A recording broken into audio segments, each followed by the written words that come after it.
అందరికీ నమస్కారం అండి. I'm doctor Ashritha Shwedi. I'm hospitalist here in US.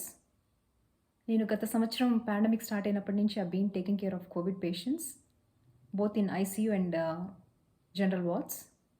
ఈ వీడియో తీయడానికి కారణం ఏంటంటే సెకండ్ కోవిడ్ వేవ్ మన భారతదేశంలో విపరీతంగా ఉందండి.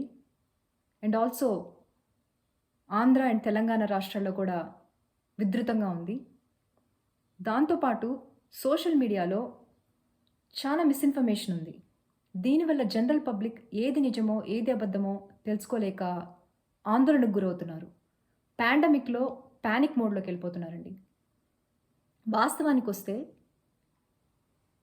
కోవిడ్ ఇన్ఫెక్షన్ వచ్చిన వాళ్ళు దాదాపు 80-90% వరకు మైల్డ్ సిమ్టమ్స్తో ఉంటారండి. సో ఇలా మైల్డ్ సిమ్టమ్స్తో ఉన్న వాళ్ళని మనం హోమ్ కేర్ ట్రీట్మెంట్ తోటి నయం చేయొచ్చండి ఈజీగా అండర్ డాక్టర్ సూపర్విజన్.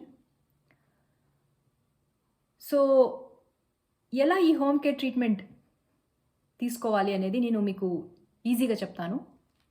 5S గుర్తుపెట్టుకోండి. 5S's.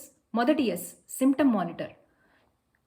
ఈ కరోనా వైరస్ వ్యాధి లక్షణాలు: headache, pink eye, conjunctivitis, runny nose, sore throat, కొంతమందికి వాసన పీల్చే సెన్సేషన్, తర్వాత టేస్ట్ సెన్సేషన్ పోతాయి. తర్వాత cough, shortness of breath, fever, mild fever ఉండొచ్చు, హై గ్రేడ్ ఫీవర్ ఉండొచ్చు అండి. తర్వాత విపరీతమైన బాడీ ఏక్స్, జనరలైజ్డ్ వీక్నెస్, ఏమీ చేయలేనంత బడలిక ఉండొచ్చు. So I have seen 30% of patients present with GI symptoms, అంటే నాసియా, వామిటింగ్, అబ్డామినల్ డిస్కంఫర్ట్, తర్వాత డయేరియా, ఇలాంటి సిమ్టమ్స్తో ప్రెజెంట్ అవుతారు. కొంతమంది బ్లడ్ క్లాట్స్ ఫామ్ అవుతాయండి వాళ్ళకి. And few patients they also present with heart attack లాగండి, చెస్ట్ పెయిన్ తోటి, స్ట్రోక్ సిమ్టమ్స్, కొంతమందికి ర్యాష్ ఫామ్ అవుతుంది. సో ఇలా రకరకాల సిమ్టమ్స్తో ఉంటారు. మైల్డ్ సిమ్టమ్స్ అంటే ఫీవర్, కాఫ్, కోల్డ్ ఇలా ఉన్న వాళ్ళని మనము ఇంట్లో ట్రీట్ చేయొచ్చు with doctor supervision. So that is symptom monitor. So once symptoms రాగానే సెల్ఫ్ ఐసోలేషన్. సో సెల్ఫ్ ఐసోలేషన్లోకి వెళ్ళాలి. సెల్ఫ్ ఐసోలేషన్ అంటే ఏంటి? మీరు మీ ఇంట్లో ఒక రూమ్లో సపరేట్గా ఉండాలండి. వేరే హౌస్ హోల్డ్ మెంబర్స్తో, మీ ఫ్యామిలీ మెంబర్స్ తోటి మిక్స్ అవ్వద్దు. వీలైతే సెపరేట్ బాత్రూమ్ వాడండి. విండోస్ ఓపెన్ చేసి పెట్టండి, ఎయిర్ సర్క్యులేట్ అవుతుంది, ఫ్రెష్ ఎయిర్ వస్తుంది. అండ్ ఫ్యామిలీ మెంబర్స్తో ఇంటరాక్ట్ అయ్యేటప్పుడు తప్పకుండా మాస్క్ వేసుకోండి. వాళ్ళు మీ డోర్ ముందర ఫుడ్ తెచ్చిపెట్టినప్పుడు మాస్క్ వేసుకొని ఫుడ్ తీసుకోండి. Separate plate, separate glass maintain చేయండి. Don't mix with the household members. తర్వాత దట్ ఈస్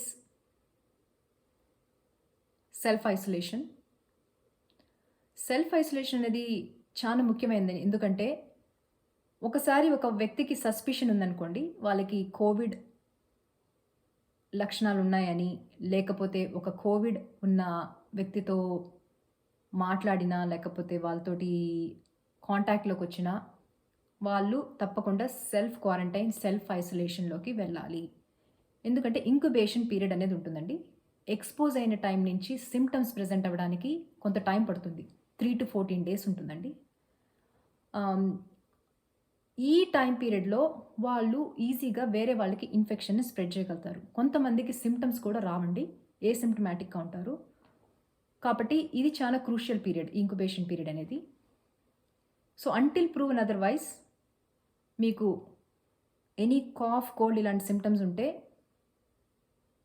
సెల్ఫ్ ఐసోలేషన్లోకి వెళ్ళండి. ఎందుకంటే కోవిడ్ టెస్ట్ చేయించుకునే అవైలబిలిటీ ఉండకపోవచ్చు, లేకపోతే ఇట్ టేక్స్ టైం రిజల్ట్ రావడానికి.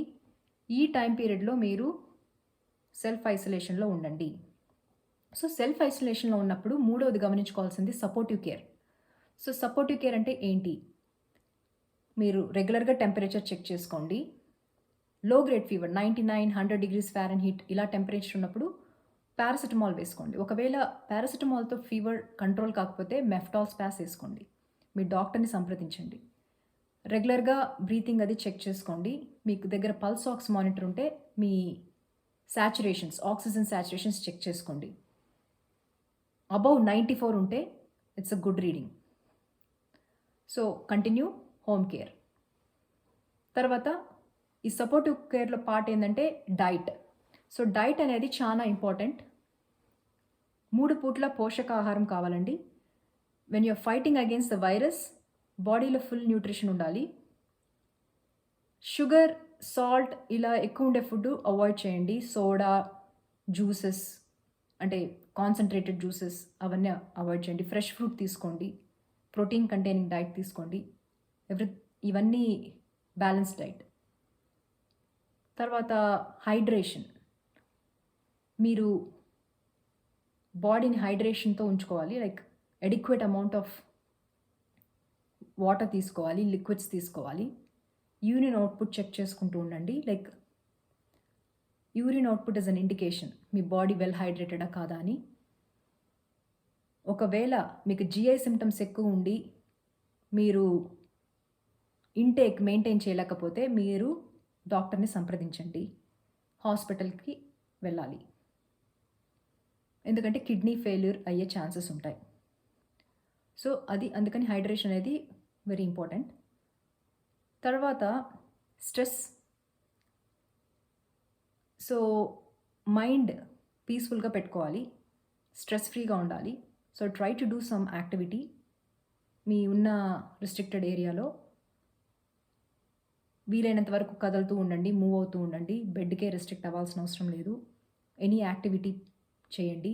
ఏమైనా ఇంట్రెస్టింగ్ హాబీస్ ఉంటే అవి మ్యూజిక్ వినడము లేకపోతే ఎనీ యాక్టివిటీ చేయండి. ఫోన్ తీసుకొని ఫ్రెండ్తో మాట్లాడండి. So these are all supportive care. That is third S. Fourth S is sleep. Adequate sleep is very important. Like at least 7 to 8 hours of sleep అనేది కావాలండి. నిద్ర చాలా చాలా ఇంపార్టెంట్. ఎందుకంటే ఇమ్యూన్ సిస్టమ్ బాగా ఫంక్షన్ అవుతుంది మనం అడిక్వేట్ రెస్ట్ ఇస్తే బాడీకి. 7 to 8 గంటల నిద్ర కావాలండి రోజుకి. So last S, when to seek hospital admission. ఎప్పుడు హాస్పిటల్ అడ్మిషన్కి మనము వెళ్ళాలి? ఎప్పుడైతే మన ఫీవర్ కంట్రోల్లో లేదు, పర్సిస్టెంట్గా ఉంది, లైక్ హై టెంపరేచర్స్ ఉన్నాయి, పారాసెటమాల్ వేసుకున్న తగ్గట్లేదు, మెఫ్టాల్ స్పాస్ వేసుకున్న తగ్గట్లేదు, 3 రోజుల వరకు పర్సిస్టెంట్గా ఉంది, వెంటనే డాక్టర్ని సంప్రదించండి. తర్వాత బ్రీతింగ్. సో మీరు పల్స్ ఆక్స్ చెక్ చేసుకున్నప్పుడు ఇప్పుడు బ్రీతింగ్ లెస్ దెన్ 94 పడిపోతుందంటే that is indication for immediate hospitalization. Maintain అవ్వట్లేదు పల్స్ ఆక్స్, బ్రీతింగ్ కష్టంగా ఉంది. ఒకవేళ మీ దగ్గర పల్స్ ఆక్స్ లేని పక్షంలో అనదర్ ఇండికేటర్ ఏంటంటే రెస్పిరేటరీ రేట్. సో చెస్ట్ మనం గాలి తీసుకున్నప్పుడు, ఊపిరి తీసుకున్నప్పుడు ఇలా పైకి చెస్ట్ వెళ్ళి లోపలికి వెళ్తుంది. So that is 1 breath. Normal మనిషి 12 to 20 breaths per minute ఉంటుందండి మనిషికి.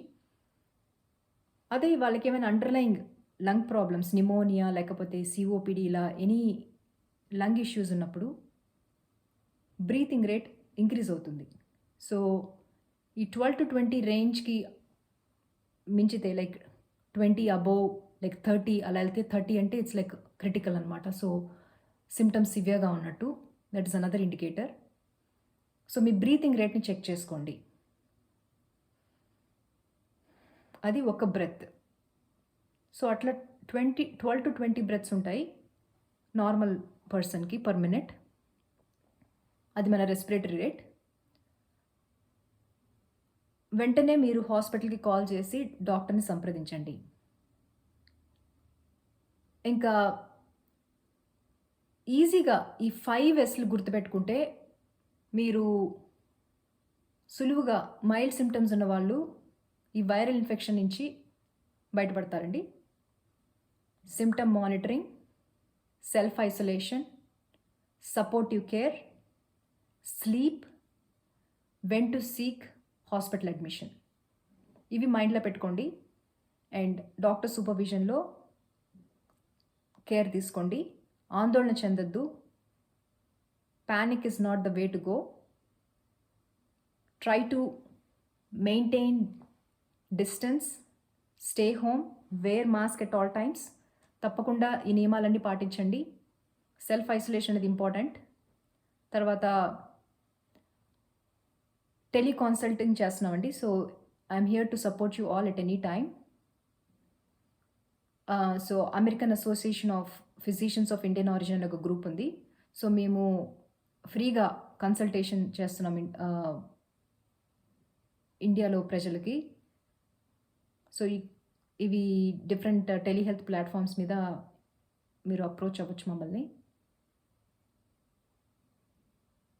Thank you so much for giving this opportunity. Hope this is helpful.